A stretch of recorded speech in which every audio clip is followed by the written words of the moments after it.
গ্লাসগোতে পর্দা নামল কমনওয়েলথ গেমসের 23তম আসরের।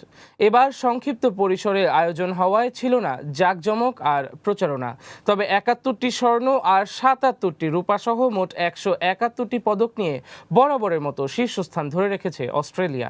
তবে শুটিং, আর্চারির মতো ইভেন্ট এবার না থাকায় শূন্য হাতেই ফিরেছে বাংলাদেশ। আরও জানাচ্ছেন নাজিম মাহমুদ। গ্লাসগোতে জমকালো আয়োজনের মধ্য দিয়ে পর্দা নেমেছে 2026 সালের কমনওয়েলথ গেমসের। আর্থিক স্থায়িত্ব বজায় রাখতে মাত্র 10টি ডিসিপ্লিনে সংক্ষিপ্ত পরিসরে আয়োজিত এই আসরে পদক তালিকা শীর্ষে রয়েছে অস্ট্রেলিয়া। আসরে অস্ট্রেলিয়া মোট 170টিরও বেশি পদক অর্জন করেছে, যার বড় একটি অংশ এসেছে সাঁতার পুল থেকে। পদক তালিকার 4র্থ স্থান দখল করেছে ভারতের পক্ষে শিনচ্যান ও অন্যান্য ক্রীড়াবিদরা দুর্দান্ত নৈপুণ্য দেখিয়েছেন। বিশেষ করে বক্সিংয়ে ভারতীয় নারী দলের ঐতিহাসিক সাফল্য এবং 4 কন্যা সোনার পদক জয় সবার নজর কেড়েছে। অন্যদিকে স্বাগতিক স্কটল্যান্ডকে পেছনে ফেলে ভারতে গৌরব অর্জন করে। প্রতিযোগিতায় সমান 13টি সোনা জিতলেও বেশি রূপার সুবাদে 4র্থ স্থান নিশ্চিত করে ভারত।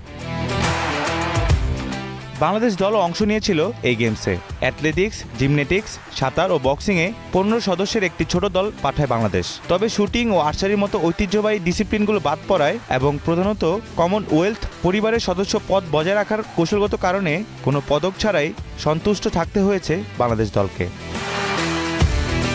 গেমসের অন্যতম বড় আকর্ষণ ছিলেন দক্ষিণ আফ্রিকার সাঁতারু চাদলে ক্লস। রিলে প্রতিযোগিতায় ব্রোঞ্জ জিতে তিনি কমনওয়েলথ গেমসের ইতিহাসে সর্বকালের সর্বাধিক 21টি পদক জয়ের অনন্য রেকর্ড করেন। এছাড়া ওয়েলসের সাইক্লিস্ট এমা ফিনুসাকান 4টি সোনা জিতে ইতিহাস গড়েন। গেমসের সফল সমাপ্তির পর পরবর্তী 2030 আসরের আয়োজক হিসেবে ভারতের আহমেদাবাদের হাতে পতাকা হস্তান্তর করা হয়েছে।